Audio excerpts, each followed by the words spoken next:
Assalamualaikum warahmatullahi wabarakatuh. Alhamdulillah, salatu wassalamu alaika ya sayyidi ya Rasulullah. Khudh bidakallat hilati adrikni ya Rasulullah.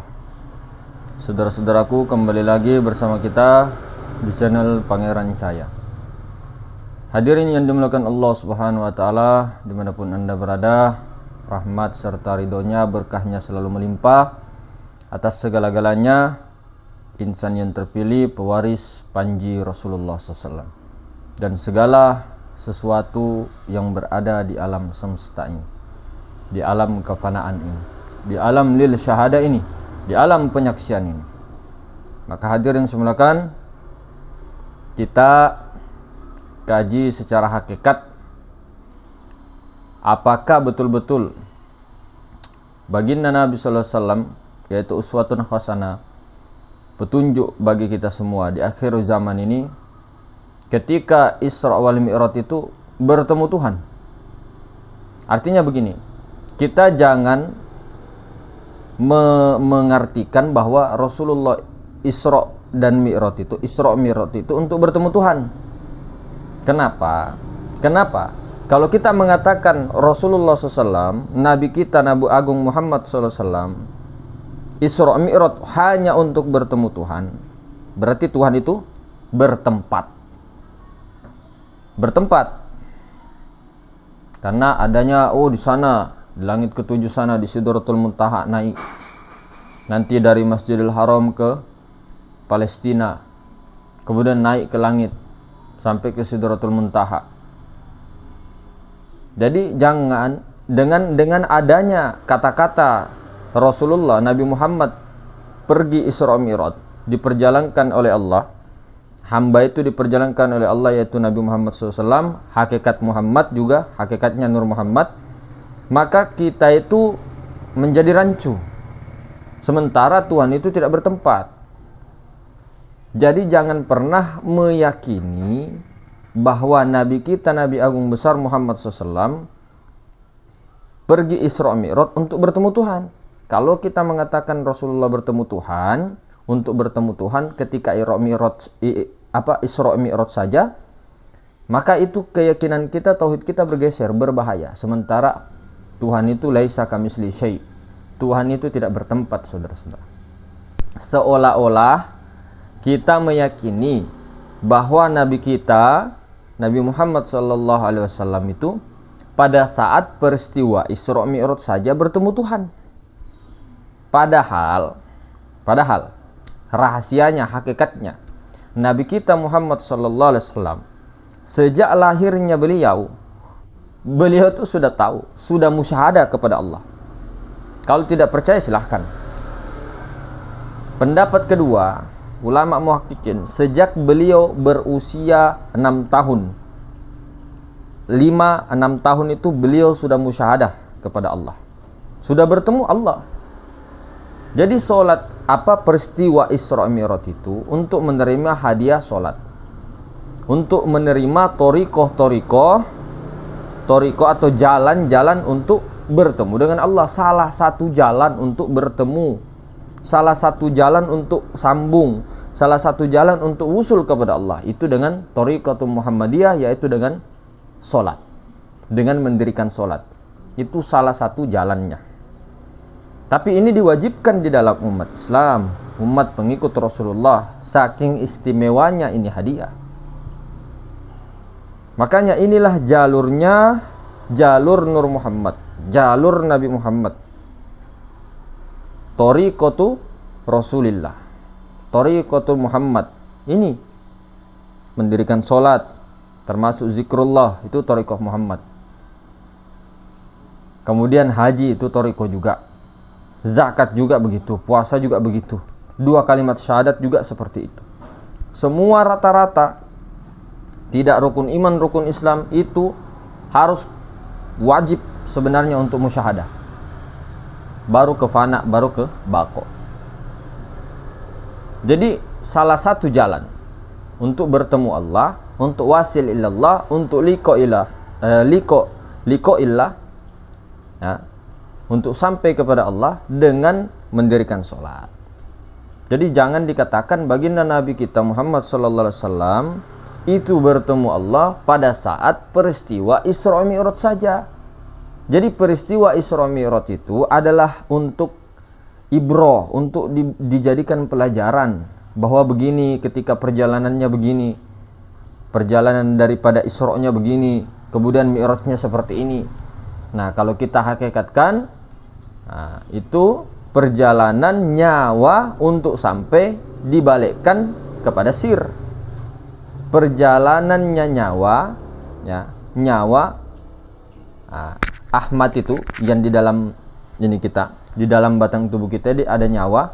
Perjalanan nyawa untuk naik saksi, untuk mi'raj kepada sir, zat mutlak, kepada maha suci, kepada Allah subhanahu wa ta'ala. Baru diyakini Allah itu tiada lain daripada Rabbul Izzati, tiada lain daripada akunya Tuhan. Maka perjalanan itu kalau dikiaskan di sini, di napas, Rasulullah naik mi'raj, kemudian sampai ke leher, bertajalli sampai ke pusar. Ketika kita menarik napas sampai leher. Kemudian yang dari leher ke bawah ini itu adalah nyawa. Kemudian nyawa ini kembali ke tempat asalnya. Innalillah, ke tempat asalnya, yaitu di dalam pusar, di tubuh diam. Di situ kembalinya asyhadu alla ilaha illallah. Makanya ketika naik napas itu bersyahadat tauhid. Ketika turun napasnya, wa asyhadu anna Muhammadur Rasulullah. Zohir dia.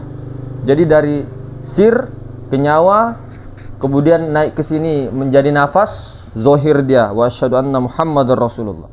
Jadi jalur kanan syahadat tauhid, ke kiri syahadat Rasul. Nah, sebenarnya ini adalah tunggal. Jadi asyhadu alla ilaha illallah, nafas itu naik saksi pada nyawa, kemudian melebur kepada sir Allah. Sir itu tidak lain daripada aku. Kemudian aku ini ingin wujud, ingin bernyata dia, turun. Wa asyhadu anna Muhammadar Rasulullah. Jadi dari pusar naik turun, kemudian keluar lewat hidung kiri. Jadi ketika napas naik itu asyhadu alla ilaha illallah, bukan sampai ke sini napas, sampai ke sini. Jadi ini ya, perhatikan ya. Napas itu ketika dihisap dari hidung kanan masuknya. Ketika naik napas itu dari hidung kanan, hisap itu sehebat-hebatnya kita menghisap seluruh napas itu cuma sampai di sini, bos. Puncak daripada rasanya di sini. Kalau kita minum kopi, minum teh di sini. Nah, di bawahnya ini yang goyang-goyang ini bukan napas. Ya, tidak lain juga karena ruhani. Ini nyawa. Halusnya gerak-gerak. Nah, di dalam pusar itu ada yang tidak bergerak, diam sedam-diamnya. Nah, itu zat mutlak. Nah, ke situ meleburnya, ke situ matinya. Asyhadu alla ilaha illallah, ke situ. Baru asyhadu anna Muhammadur Rasulullah. Karena ingin wujud kepada wujud idofi, roh idofi, yaitu napas. Napas berwujud kepada batang tubuh. Napas mewujud kepada batang tubuh. Geraknya tubuh karena geraknya napas. Geraknya napas karena geraknya zat. Napas itu kan tiada lain juga daripada nyawa. Nyawa tiada lain juga daripada ruh, sama saja. Lalu kita yang mana? Ya, secara syariatnya kita diadakan yang namanya sukma atau jiwa nafs. Jiwa ini bagian daripada ruh. Namanya ruh rohani. Ruhani itu sukma, dalam kurung sukma, dalam kurung nafs, jiwa. Itu kita yang diadakan. Tapi pada hakikatnya tidak pernah ada. Prasangka kita saja yang ada, yang mengatakan kita ini yang tubuh, kita yang punya hati, kita yang punya nyawa, kita yang punya rahasia. Padahal bukan. Nah, ini jiwa ini yang mau dimatikan. Jangan bilang apa yang mau dimatikan, apa yang mau dimatikan kalau semua Allah. Tunggu dulu, nanti dulu, bos. Untuk apa ada kata-kata al-mautu qabla antal maut, mutu qabla anta mutu. Matikan dirimu sebelum kau mati. Untuk apa? Untuk apa? Ada hadis Rasulullah seperti itu. Untuk apa disuruh mematikan diri kalau tidak ada yang mau dimatikan? Yang dimatikan itu wujud sangka-sangka kita, yang pikiran perasaan itu mengatakan kita ini ada, yang sukma itu. Sukma jiwa, nafs. Tuh. Makanya kenali kita ini yang mana. Kalau diri sebenar-benar diri Allah. Tapi kalau kita yang makhluk, kita yang diadakan ini itu Adam. Yang jiwa itu Adam itu. Itu yang jiwa itu. Nafs. Itu yang diadakan. Kelihatan ada, sok-sok mengakui saja, sok-sok ada, tapi tidak ada pada hakikatnya itu. Cermin itu sok-sok ada, yang di dalam cermin itu sok-sok ada aja. Sok-sok memiliki begitu. Sok-sok memiliki dia yang wujud. Padahal yang di dalam cermin itu tidak ada. Pantulan saja. Kelihatannya ada tapi tidak ada. Nah, ketika si nafsu ini pasti berbuat dengan kehendaknya jasad. Mengira dia yang punya jasad. Mengira dia yang punya mata, dia punya telinga, dia yang punya wadah ini nah. Mengira dia yang punya dari ujung rambut sampai ujung kaki. Katanya rambutku, katanya mataku, katanya hidungku, katanya mulutku. Nah, ini yang pengakuan, ini iblis. Orang mengakui satu helai rambut pun itu iblis namanya. Mengakui itu, apalagi mengakui kudroh, roda, ilmu. Luar biasa itu pengakuan. Jadi itu tadi, jangan pernah kita itu kurang adab kepada baginda Nabi, mengatakan baginda Nabi itu bertemu Tuhan pas saat Mi'raj saja. Itu kan untuk jadi pelajaran saja bagi kita, bagaimana perjalanan itu. Bukan Nabi Muhammad SAW itu bertemu Allah pada saat Mi'raj saja. Sebelum Mi'raj, sebelum Isra Mi'raj pun beliau sudah bertemu dengan Allah Subhanahu wa taala. Artinya secara hakikatnya beliau itu lebur, yang ada Nur Muhammad naik saksi melebur kepada Allah. Gitu maksudnya. Jadi jangan pernah kita mengatakan Isra Mi'raj itu adalah Rasulullah karena ingin bertemu Tuhan atau karena diperjalankan untuk bertemu Tuhan. Tidak. Dengan kesalahpahaman inilah yang banyak bingung, yang banyak ini perpecahan di mana-mana karena kita salah tafsirkan, kemudian kita itu tidak jelaskan dengan hakikatnya bagaimana. Tapi semuanya adalah rahmat. Semua adalah rahmat. Perbedaan pendapat, perdebatan, semua itu kan cuma warna-warni dunia. Yang penting kita itu jangan ngomongkan begitu secara syariat. Bilang itu perbuatan Allah semua, jangan. Kalau begitu itu nanti jadi jabariyah. Itu melanggar. Itu menelanjangi hukum Allah. Itu tidak beradab. Kalau tidak beradab apa namanya? Biadab. Nafsu namanya. Ya, tahulah rahasianya, tahu. Rahasianya itu tidak perlu diucap-ucapkan gitu Apalagi jatuh kepada tangan yang salah. Rahasia hakikat. Jadi kalau kamu berdosa, kita berdosa, bilanglah, akui. Meskipun pada hakikatnya memang tidak mungkin kita bisa bergerak ini ke sini itu tidak bisa. Akui saja. Namanya syariat kan. Apa namanya rahasia kan? Rahasia kan tidak diinikan. Tidak dikalamkan begitu. Rahasia untuk kita dengan Allah, artinya kita jaga amanah itu. Nah, kitanya pun hilang di situ. Jangan pula kita mengaku kita Muhammad, habis. Kalau kita Muhammad terus mengatakan kita ini Nur Muhammad yang Ahmad, berarti secara tidak langsung itu merusak, mengakui hak Allah. Mengaku Allah. Karena dia mengaku sifat. Nah, sifat ini siapa yang punya? Ya zat. Sifat itu ya zat. Sifat itu tidak lain daripada zat. Kalau kita mengaku sifat, berarti kita ujung-ujungnya mengaku Allah, mengaku Tuhan. Meskipun tidak dikatakan. Jadi jangan kita mengatakan kita ini Muhammad, kemudian kita harus bersaksi kepada Allah. Bagaimana caranya? Kita ini yang batang tubuh. Bukan. Sejak kapan kau ciptakan? Bahkan bapak ibumu saja tidak menciptakan kamu di dalam rahim itu. Tidak, maksudnya bapak ibu kita itu tidak pernah menciptakan kita di dalam rahim. Jadi jangan mengaku-ngaku. Tuh contoh. Jangan pernah kita mengakui sesuatu yang tidak pernah kita buat. Dan bahkan kita banyak mengaku, ini saya memberikan rezekinya, oh saya memberikan ininya, saya inikan. Habis amalan, habis rusak semua. Tidak perlu diakui. Jangan diakui. Satu helai benang pun jangan diakui, siapapun, bagaimanapun. Nah itulah orang-orang yang duduk di Ma'rifat tidak ada lagi diakui, tapi tetap beradab dan berakhlak, terutama kepada kedua orang tua, terutama kepada yang lain-lainnya. Semua tetap. Karena apalagi rukun 13 itu 4 anasir dari ibu, 4 anasir dari bapak, 5 dari Allah, atau pemahaman lain beda-beda tentang rukun 13. Nah itu tajalli kenampakan bapak ibu kita ya kita. Nah bapak ibu kita dari mana? Bapak ibunya sampai Nabi Adam. Nabi Adam dari mana? Tanah, air, angin, api. Api daripada Nur Muhammad.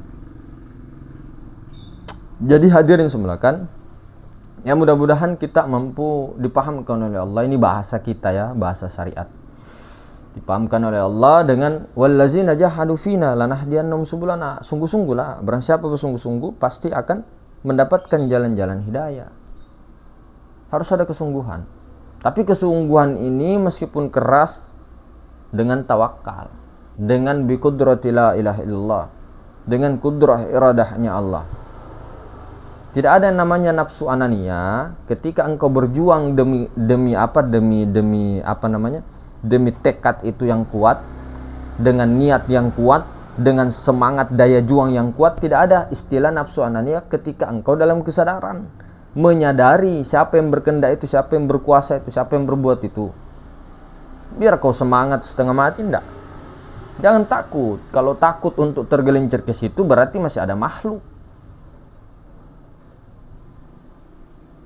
Jadi jangan takut. Maju. Takut nafsu anania, takut ini, berarti belum la khaufun wala khaufun alaihim wala hum yahzanun. Nah, itu syarat mutlak itu, 2 syarat mutlak itu untuk duduknya di ma'rifatullah. Itu saja, ingat-ingat terus. Tidak usah terlalu yang bisa terbang, yang punya karomah, yang ini, yang itu. Banyak parakang itu bisa terbang itu. Parakang bisa terbang, bisa berubah jadi kucing, bisa berubah jadi motor, bisa berubah jadi sapi, bisa berubah jadi ini. Nah, itu sakti. Apakah itu wali? Oh, wali apa dulu nih? Nah, jadi bukan menjadi patokan. 1 detik pergi ke sana, 1 detik pergi ke sana. Bukan itu yang wali, terbang sana sini, bukan. Parakang banyak itu yang bisa begitu. Coba buka sharing di Google tuh parakang itu. Mohon maaf ini kalau banyak parakang, tabe, maraja.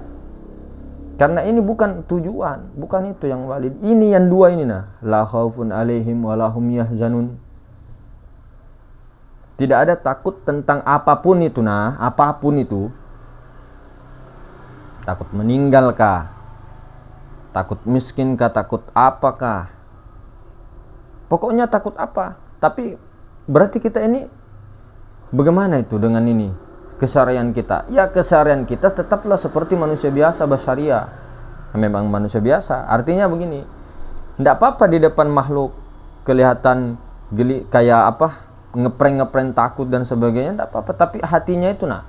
Ada juga orang sok kuat, sok berani, tapi dia ketakutan belas dalam hati. Kolbunya. Yang dinilai itu yang di dalam.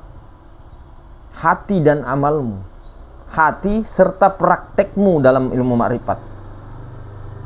Innallaha la yanzuru ila suwarikum wa amwalikum walakin yanzuru ila qulubikum wa amalikum. Allah Ta'ala tidak memandang kepada rupa dan hartamu, tetapi memandang kepada hatimu dan amalmu, praktekmu. Hudurrul kolbi, hadirnya kolbumu. Ruhanimu hadir tidak? Ruhani kita hadir tidak beserta praktek juga, bukan hanya sekedar teori. Ini prakteknya. Jadi ketika dikatakan la haula wala quwata illa billah, meskipun dia bekerja, meskipun dia berusaha secara syariat keras, bertekad, berjuang, menuntut ilmu secara keras dan sebagainya, itu juga tetap la haula wala quwata illa billah kalau mengetahui kesadaran, meleburkan kepada kesadaran itu. Itu juga la haula wala quwata illa billah. Apakah la haula wala quwata illa billah kita harus diam terus? Diam, duduk, tidak ngapa-ngapain, diam? Bukan begitu. Pahamilah.